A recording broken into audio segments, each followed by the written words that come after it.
The training was pretty good. Like, it was a little bit scary, but it was pretty good. What was scary? What would you say? Because what I mean is, like, the training, like, for example, you're doing those circles and, like, somebody just comes up to you, or you go up to somebody, just follow them through the circle and just do it. But Yeah. I got scared the first time, so yeah. I think there was 4 cones, and there was a line of what was there, about 15 or so bikes, I think, right? Yeah. And everybody was doing circles, going to the next cone, doing circles. So you had to trust that the circle you're doing, the guy next to you doing circles didn't get into your circle. Yeah. And then if somebody got their circle done quicker, they would jump into your cone as well. So people were coming in and out of the cone. So yeah, I can see how that was. But how was that for you though? Did you feel more comfortable after doing it for a while? I felt actually like that I can like go better, you know, like for example, like that gave me more trust in the bike and more trust on what I can do, my ability. And you also have to trust the guys you're training with too, right? Yeah, sometimes. Yeah. So Mason, how did you? I did things I actually never done before. Something really basic is the slalom. I actually never did the slalom before, so it was fun learning it. Coach Danny, love him. He's hilarious.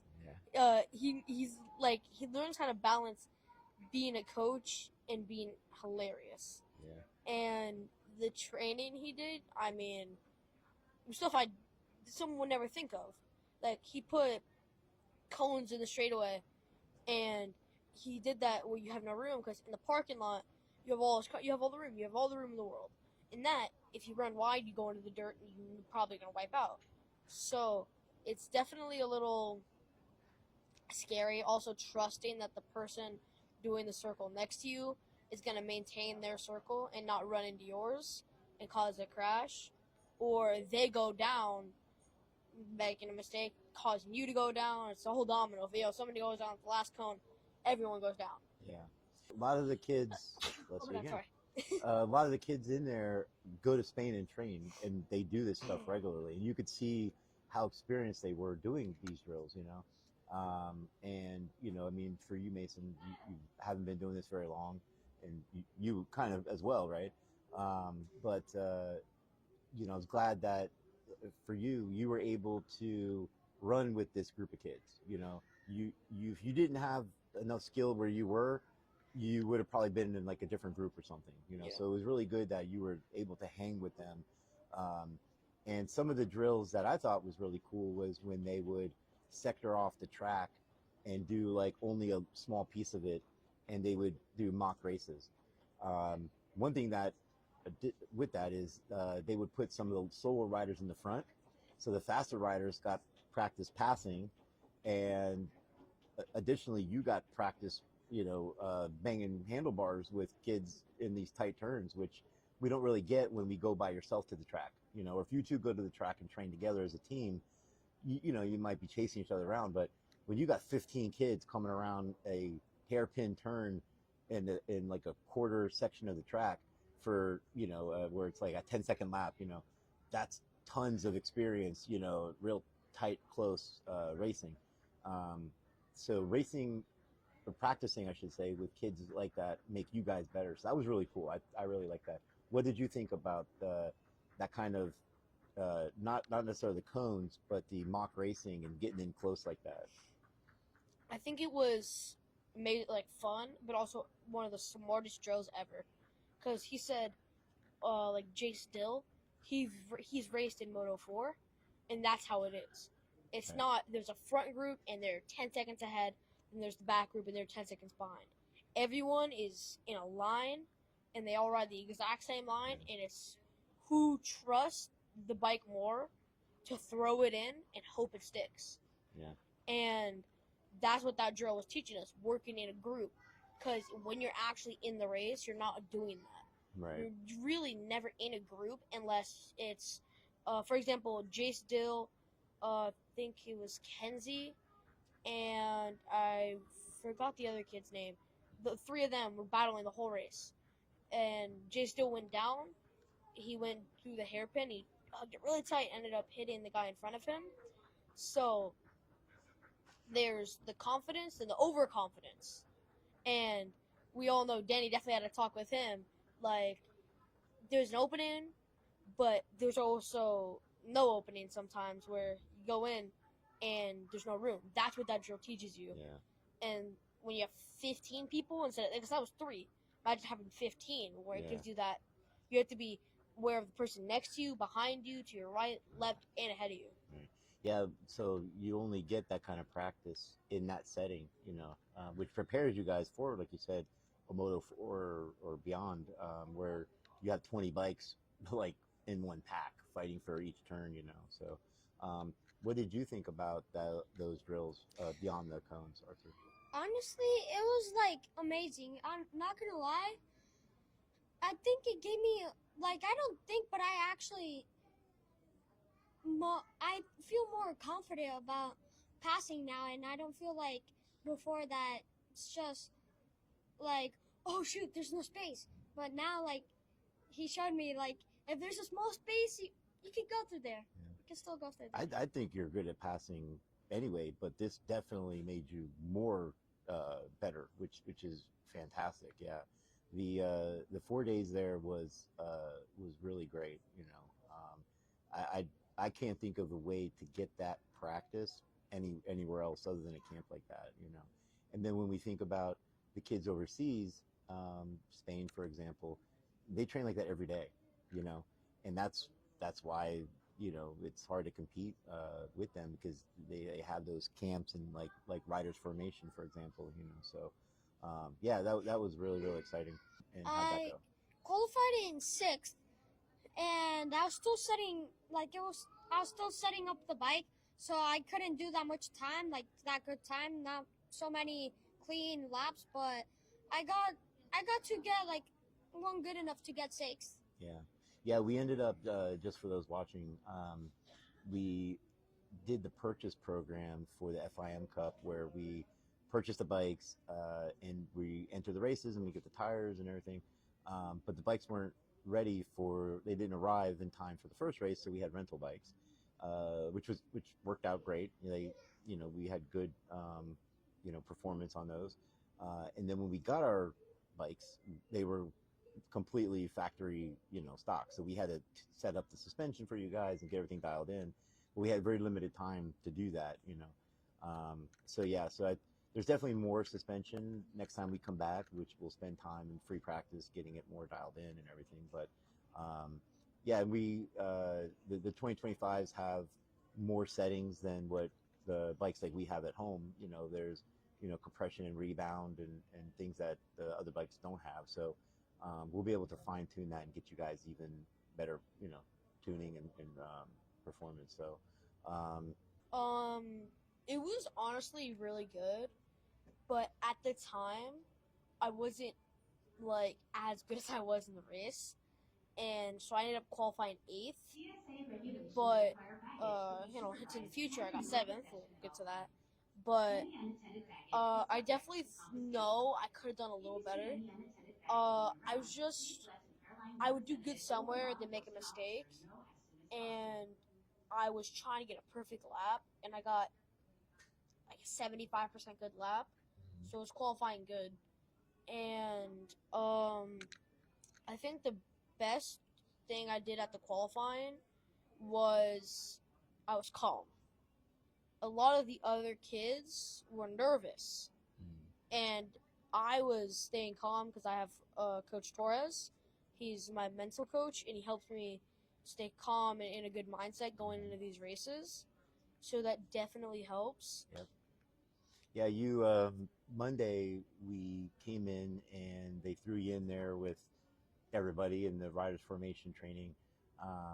And Monday you had a rough day, kind of just finding your groove on the bike. You struggled a little bit, and I know you were frustrated with that. So you had your call with Coach Torres, who's a riding mental coach and a trainer, and being that for those that don't know, you've come such a far distance in a short amount of time with your riding.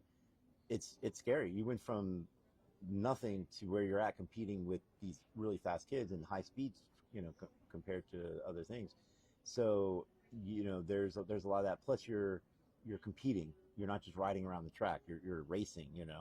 And there's a mental game that goes with that.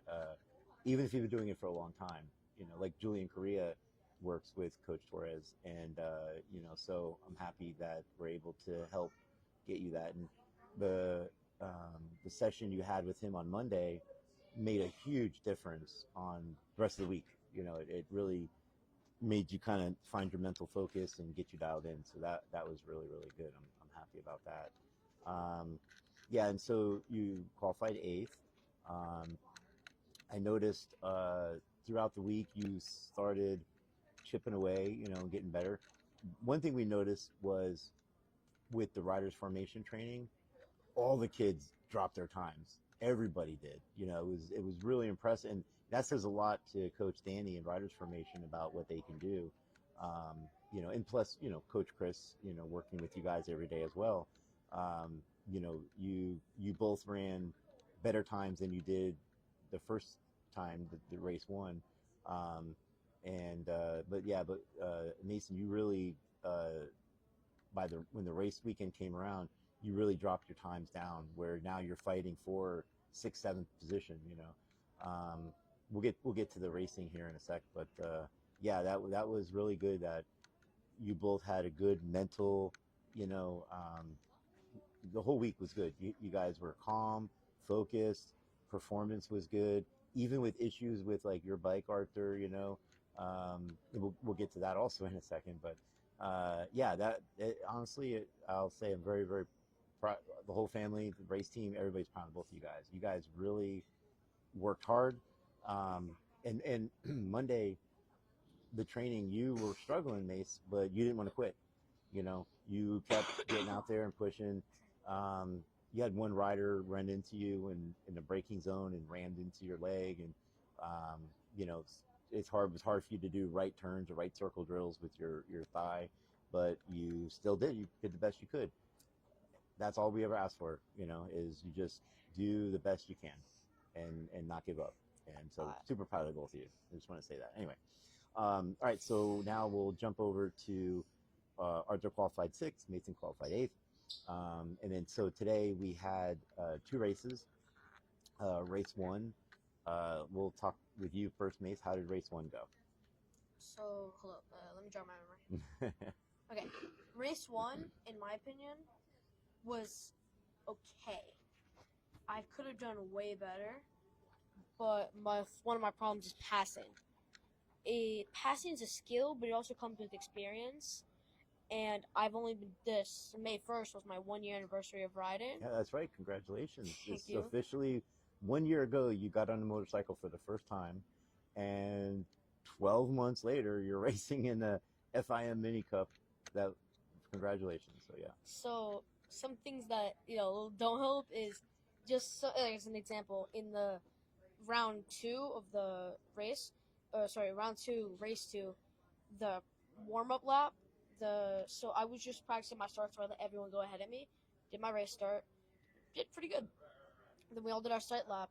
The girl in front of me was a little newer to the GP chassis and was pushing. So even on the warm up lap, just trying to get warmed up. So she low-sided directly in front of me. Luckily, with the help of Coach Chris, I was on point. I was able to swerve out of the way. So stuff like that's scary. For not doing it a long time, it's scary, really. Yeah. So she had a better start and stayed ahead of me, and then I was finally able to get around her, and then the person behind me, Chase Jatzikoff, he was able to get ahead of me because I was stuck behind her, and he's been doing it a while, and he's really good at passing. So he found the right opportunity and walked us in the straight, and then luckily... You're talking about race 2. Oh, am I? Yeah, that's race 2, actually. Oh, snap. Yeah. So race 1, you finished 7th. 7th. Right. Race 2, you finished 8th. 8th. Because race 2, I finished 7th. No, you're right. I'm sorry. Maverick Maverick went down, apologize. unfortunately. You're correct. Yes.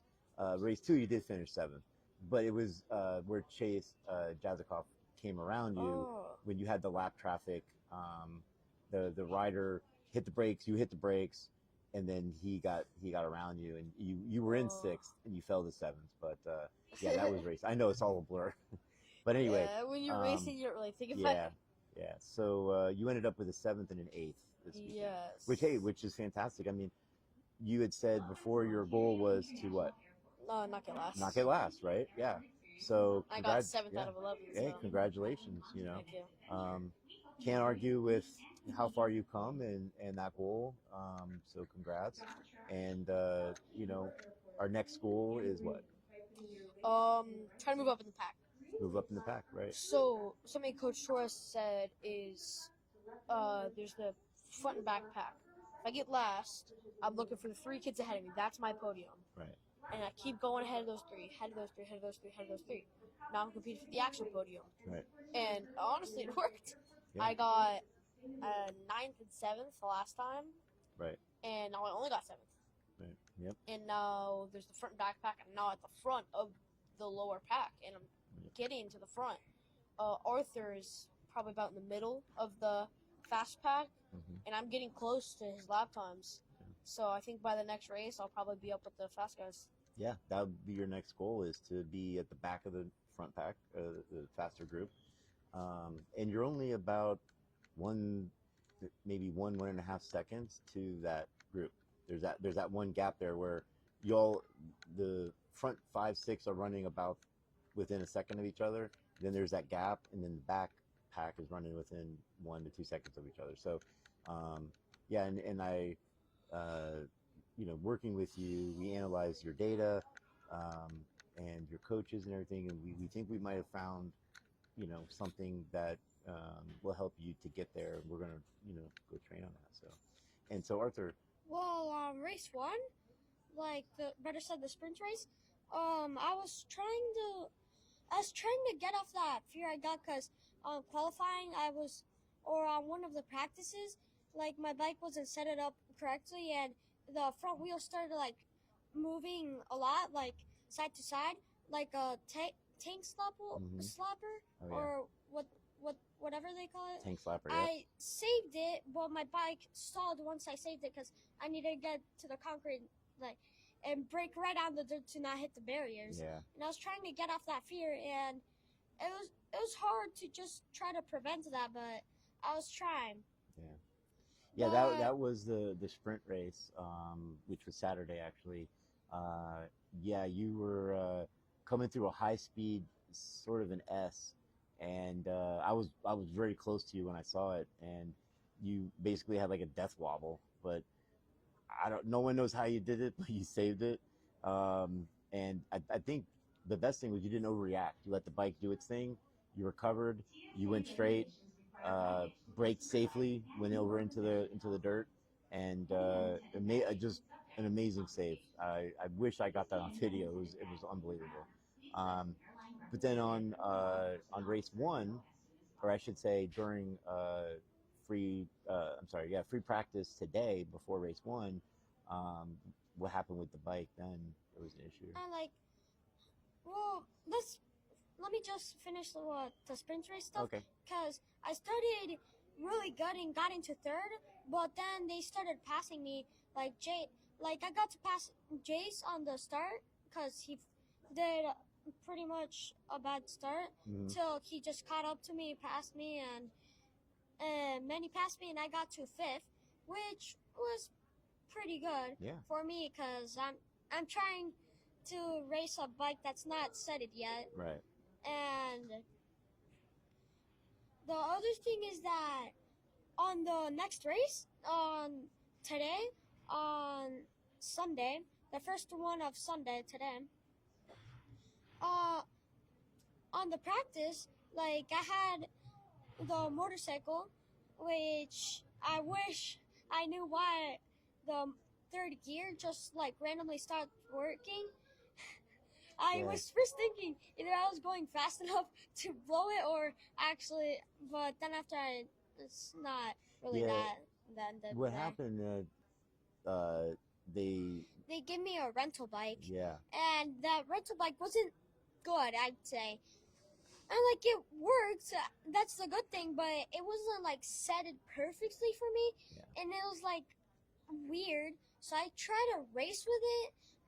The start they boxed me in like I think it was Jay Still and another kid that they just boxed me in, and they were like straight up.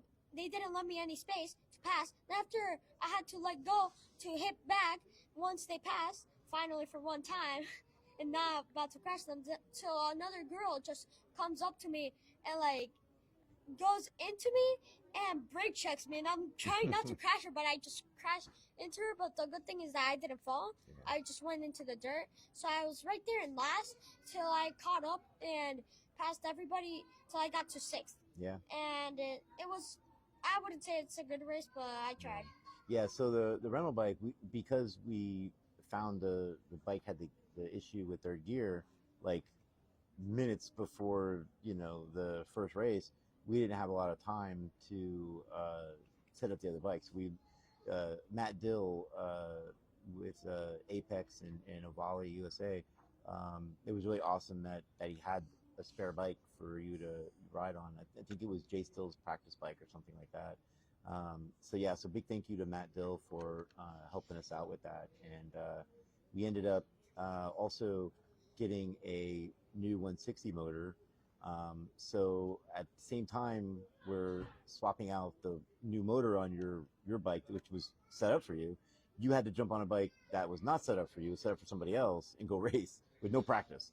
So yeah, that was a big challenge. And then of course, mentioning like you got boxed in and all was, you got bumped around, but real impressive battling back through the backpack to get back up to sixth place. That was a really good job. You know. So then, so in race two, how'd that go? That went like pretty good, I'd say, because I got my bike back. And the other thing is that I got the, what's it called? A new motor, thanks to Matt Dill, not gonna lie. Thanks a lot, because they're the reason right now I'm got to do those two races.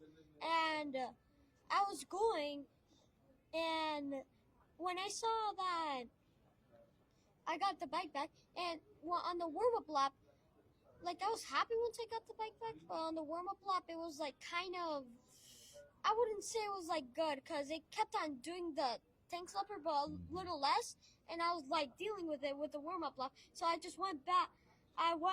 So we went back to start. I started pretty good, not gonna lie, and I was trying to fight who was in fifth, and I kept on fighting till he got away from me. And once I saw like a weakness to the like that little tank slapper, I just went for it and tried to solve it. I was trying to deal with it that race, the whole entire race. So I was behind a sixth, which one of them fell, unfortunately, and I got fifth. Meanwhile, I was going on the straight. I just see my dad saying, "Calm down, Yeah. go slower." The bike isn't going like that, but I'm just saying on the straight, no, Yeah. I'm not doing that. I saw Till that. I don't get a good place, I'm not doing that. I know. I saw you shake your head. Yeah. You were in the zone. Yeah, because we were trying to get the bike dialed in. The motor was great, but the suspension still needed some more tuning. Again, being a brand new bike out of the box. So Yeah, we didn't have that much time to Yeah. actually tune that one. But like the good thing, well, not tune, but better said set. And the best thing is that, hey, at least I got to do the race, and I got fifth on that race. Yeah. Which for me is not that bad having a motorcycle that's not even set it 100%. for me. Yeah. Like not completely set it. It's Yeah. like riding the TTR versus the monkey bike. It's like so different. Yeah. So we ended up with a seventh and an eighth and a fifth and a sixth. Right? Yeah. Well, Yeah. fifth and sixth. Fifth and sixth, right? Yeah. Exactly. Yeah. So not considering the kids you're racing against and how talented they are, that's fantastic. We learned a lot about what we need to do to get faster and compete. Aside from obviously having a bike that's set up for your, how you ride and your weight and everything and all. But it was, I think it was a fantastic week. I mean, definitely want to thank, Matt Dill, John Hopkins, everybody at Apex that, helped us out. We needed a gasket or, whatever, oil, thank your dad, JD. I mean, Yeah, not gonna lie. yeah. Talking about that, JD, well, one of my dads, Mhm. he literally changed the motor, like the new one, in like less than an hour. So it was pretty impressive. Oh, Not yeah. gonna lie. And thanks to Matt Dill for the motor, and the rest who helped me, who And the helped loaner bike. assemble. Yeah, and the loaner bike. And thanks to the rest of an Apex and John Hopkins, Mhm. and reassembling, re no assembling the bike when it was new. Yeah. And thanks to Coach Danny for showing me new things, and same with Chris, the team coach. Yeah. I would like to thank JD. I mean, that man knows everything about a bike. It is honestly impressive. I would like to thank Arthur's mom, Yoli. She's really nice. And after the first sprint race, I didn't do too good and I was feeling a little down. She definitely helped a lot. I'd also like to thank my mom for doing what she could, not knowing a lot. And then, of course, the Mr. Pit Crew Manager, my dad, for one, taking me out here, and two, doing everything he can. I mean, I have everything I need. But like these kids go out there and they do better than me, and they don't even got a mental coach. I have like the mental coach, the coach. I did the riders formation. I mean, I'm really happy that I have all this support to succeed. I'd also like to thank my teammate Arthur for a few tips he's given me that have helped, and watching what he does to improve what I can do, and then sometimes give me a little toe in the race. Appreciate that. Iron sharpens iron. Yeah. Right? And so, yeah. I'd also like to thank my sponsors. I'd like to thank McIntyre Racing, MP3 Motorsports. I'd like to thank Mr. 413 Academy. It's how I got here. I'd also like to thank SFL Mini GP for selecting Arthur because I would have never been here. But also, they are very welcoming. I started a year ago on the little 110, and then, 50. Then I rented or was it? I bought the 50, rented a. Oh my gosh, I brought my 110, rented a 50, and I had a great time. That's when I realized this is something I want to do.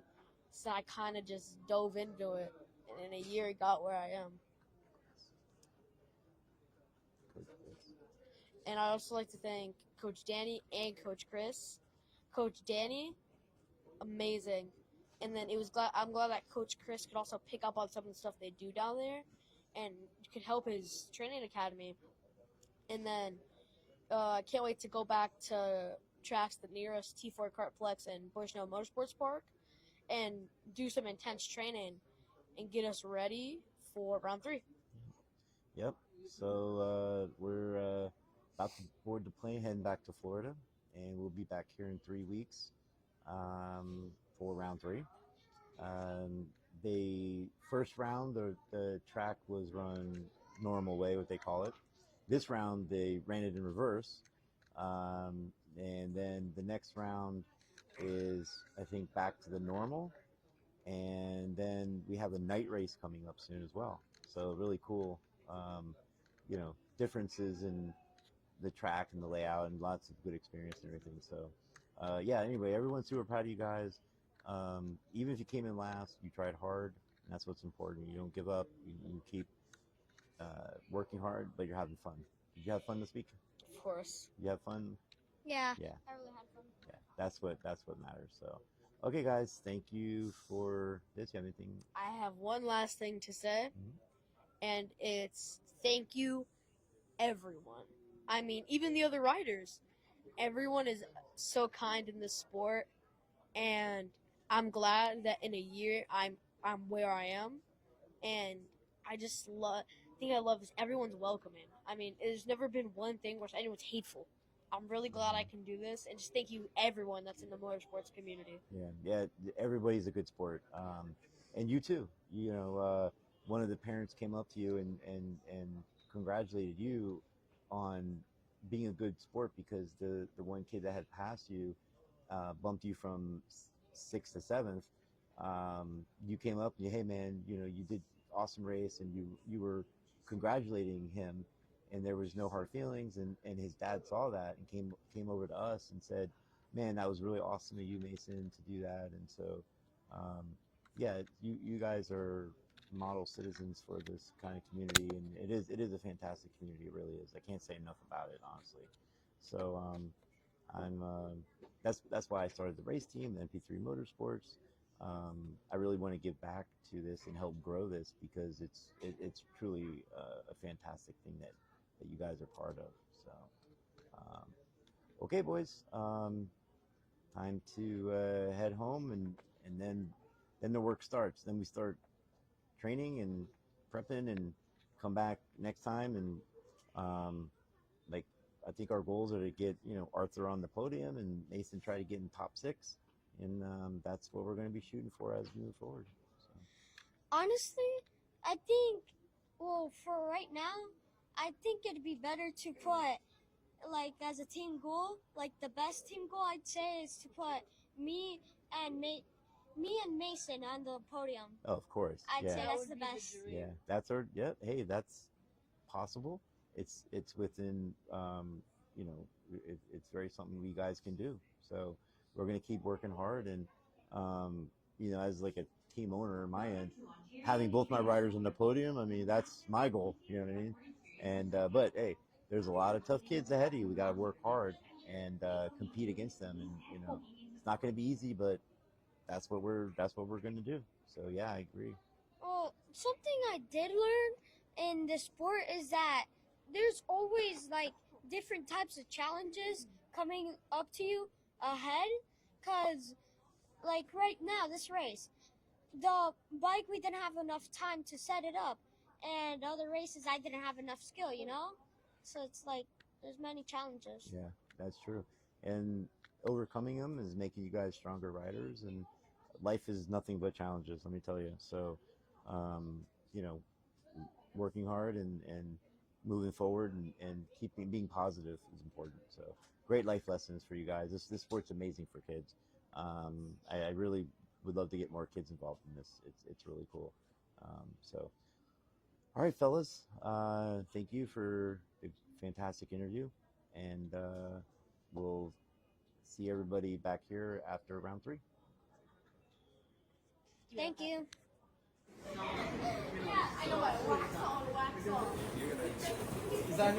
Karate Kid and Kung Fu Panda. Yeah.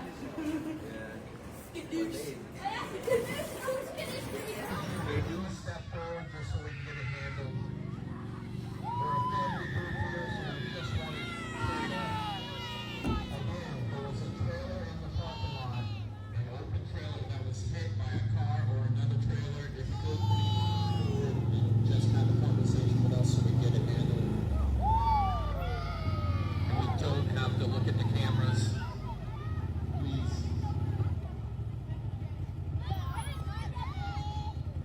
Award ceremony in 2 minutes.